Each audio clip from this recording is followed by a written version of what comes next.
everybody. Can you believe it's week 3 already in our fantasy season? We have one undefeated team. I don't know who that is. We're going to have to figure that out with this video here. But I'm going to start out with the draft order, but there is something I need to make sure everybody is aware of. When you do not set a lineup, your name does not go in here, and you will lose a ball that you've accumulated. So I'm talking to you, Bino. Sorry, not sorry. So I have nine of us in here because we did set lineups. We'll see who's getting that extra chance.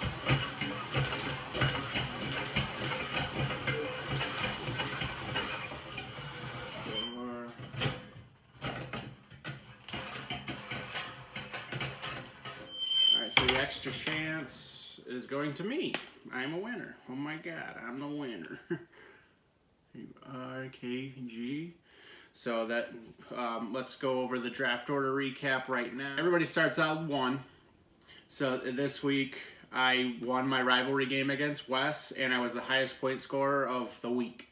So that's 2 extra balls. So I started with 3, just won the 4th out of this guy. So I have 21% chance at that number 1 pick. In second best odds would be Justin Aites. He had the highest points week 1 and beat Ferg week 1 also for the rivalry victory. So that's about 15.7%. Still not too shabby. There's a 4-way tie with 2.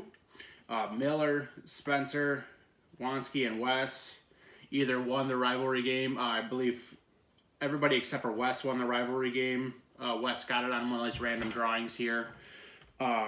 So they're looking at about 10.5% chance at that number 1. And then now there's a 4-way tie for last. Bino had 2. She lost it. Now Corey, Bino, and Patrick and Ferg have a 5.2% chance at that number 1 pick next year. Okay, so we'll get back to normal here. Rivalry games. I had a good chunk of rivalry games this week. Let's start with myself and Wes's matchup. I had 2 30-point scorers, and I benched 2 20-point scorers. So not too bad. Tyler Higbee was a big surprise this week. He had 3 touchdown catches. That's really exciting because I was kind of weary about the pick. Picked up Jonnu Smith. I think I might be starting 2 tight ends this week against Corey. Well, stay tuned for that. Wes didn't do anything wrong, really, except for he's still starting Dallas Goedert.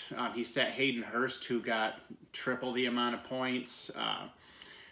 Like I said in the first video, Hayden Hurst would be my every week starter if it was up to me, but I'll take the win. All right, rivalry game number 2. We had Bino and Spencer. Bino had played Godwin, and Godwin was in the concussion protocol all week. Obviously, she lost the ball, lost her chance this week. Spencer had all but 3 of his starters in double figures. That's pretty impressive. Let's see, the bench is there. A lot of points on that bench to my right here. All right, the other rivalry game of the week, Brian and Patrick. Brian had, he had 7 players score over 15 points in a starting lineup. That's hard to do, getting 16 points out of a kicker. I'm guessing that's the highest scoring kicker of the week, that Young Ho Koo.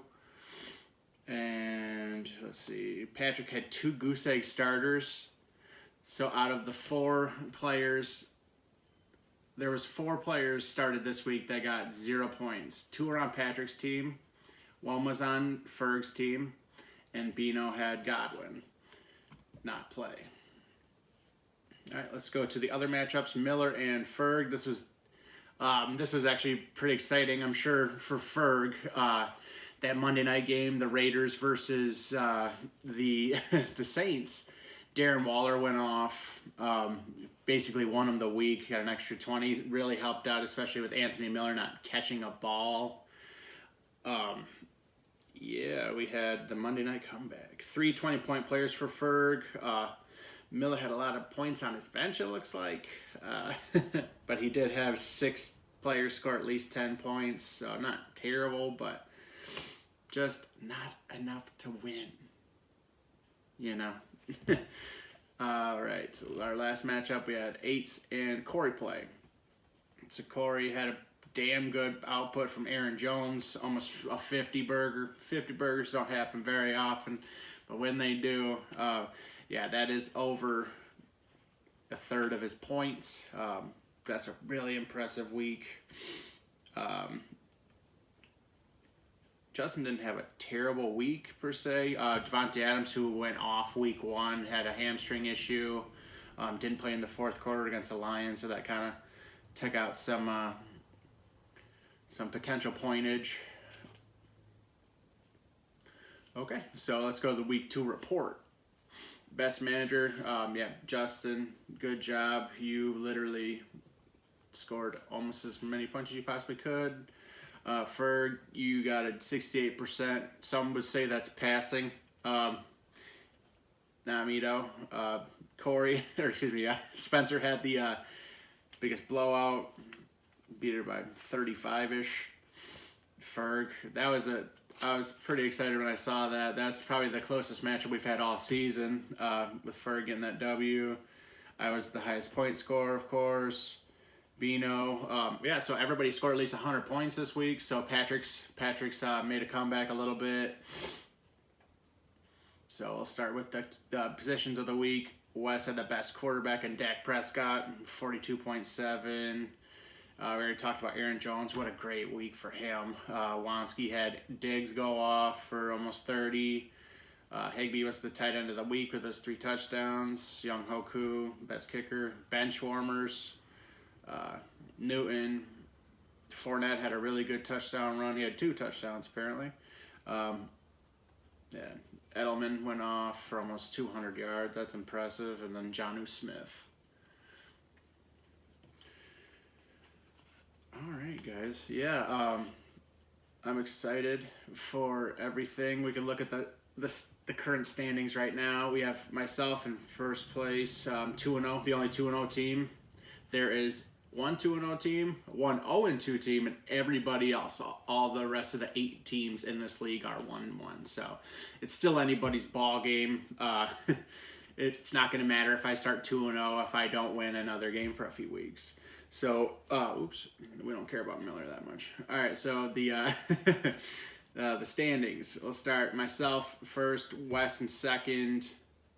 Wes has almost scored 300 points in 2 weeks. That's pretty impressive. Wansky in third, Eights fourth, Corey fifth, Miller sixth, Bino in seventh,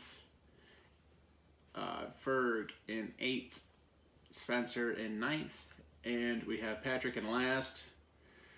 Let's look at week 3's matchups. It is Friday, so the Thursday night game has already happened. I was actually really disappointed because I thought Gardner Minshew was going to go crazy. I have him in my 2 quarterback league. I was looking forward to some points.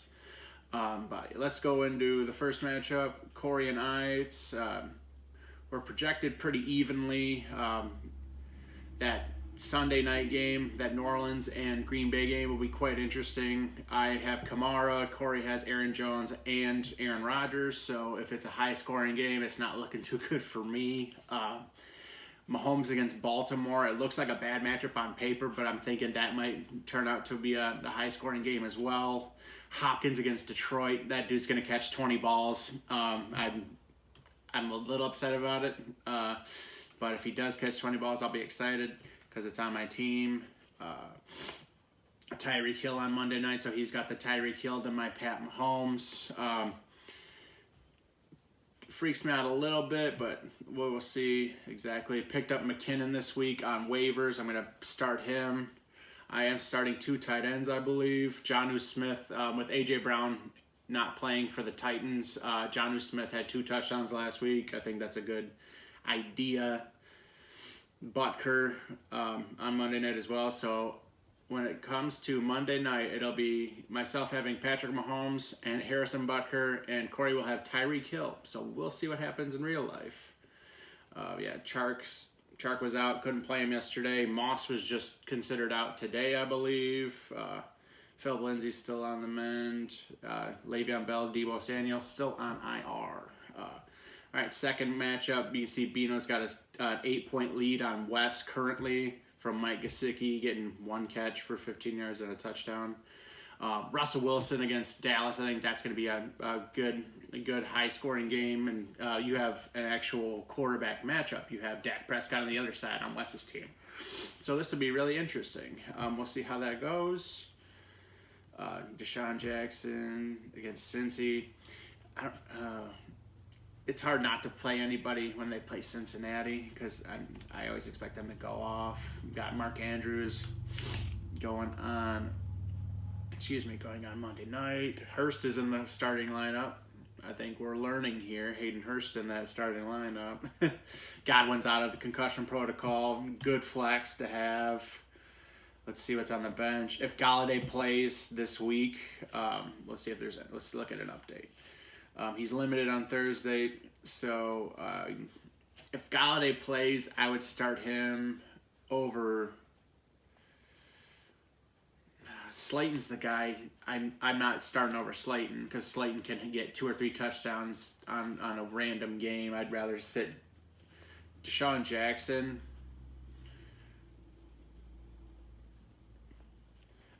Julio Jones had a really disappointing week last week. I think he'll come back and just get a bunch of yards at least. All right, matchup number 3, we have Fur going against Brian. Brian just lost Christian McCaffrey to IR, so we'll see how strong his running back group is. He picked up Deion Lewis. Looks like a starter for him. Lamar Jackson going to put up some good numbers. Fournette looking like an every week starter now that he had that good game last week. Jonathan Taylor, let's take a peek at Jonathan Taylor. He had 101 yards last week against the Vikings and a touchdown. He's gonna be a good guy to have this week. And you can see I keep looking on Brian's side. There's a lot of green. There's a lot of green matchups until I get to the bottom here, which is all right. My guy Robert Woods. Darren Waller had a crazy game on Monday night. I'm thinking he's going to have another good one against New England. Let's look at the benches. If Kittle plays, obviously he's going to the starting lineup. Ferg's got 3 tight ends on his team, I've just noticed. But you can't not start Waller. Waller's going to be your guy. You can start at least 2 tight ends with that WRT flex. All right, so we have Miller going against Spencer. Looks like Spencer's projected to beat him for sure. Josh Allen's been on fire. James Robinson on Thursday night and got him almost 30 points, and that's from an undrafted guy. 27, almost 28 points is quite substantial. Miller and Spencer actually probably have the best running backs in the game. Spencer did just lose Saquon Barkley last week, tore his ACL, so there goes your first round pick. But James Robinson, if he's going to put up almost 30 like that randomly, that's a good pickup. Miles Sanders against Cincy is going to be a good guy to have. But having Dalvin Cook and Joe Mixon is a pretty formidable duo. Calvin Ridley, Kelsey for Spencer, Drake against Detroit. Justin Tucker got a good kicker. Let's look at some benches. Mark Ingram is currently on the bench for Spencer. Who has he got? It's kind of hard to play him unless you're going to take out Gallup. Yeah, I think that's good as is. All right, the last matchup of the week, we have 8s against Patrick. Yes, Kyler Murray against Detroit. This against Detroit is going to be like the new. Well, it's not even new. It's the matchup that I'm always going to expect people to just put up huge numbers against Detroit. We've been really bad on defense. Breeze and Henry and Chubb. I think Derrick Henry will have a better game against Minnesota than advertised. I think he'll find the end zone a couple times. Chubb and Odell. We'll see if Devontae Adams plays this week. I hope he does because I have him in another league. Amari Cooper. Hawkinson caught every pass he was thrown last week, but we'll see if he can get a get a touchdown. He scored against Arizona last year as the first game of his rookie year. James Conner and Ebron. John Brown got a touchdown last week. A.J. Green, let's see if he can put some numbers up.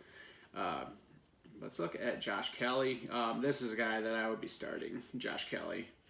I don't know, man. I would probably sit A.J. Green in favor of him because I'm not going to sit Josh Jacobs or Chris Carson unless Jacobs doesn't play. I know he hasn't practiced, but Josh Jacobs is currently the number 5 RB in scoring. So yeah, we're doing quite well so far. Everybody's been pretty active. I am liking what I'm seeing, despite somebody not setting a layup in week 2 already in the season. But I just wanted to let you guys know that I am still having fun making these videos. I'm still having fun talking fantasy football. I am not currently paid by everybody, so if we could work on getting me paid, just so when this season is over, you do not have to wait to get your money if you win. I can't remember the payouts off the top of my head, but I know third place gets their money back.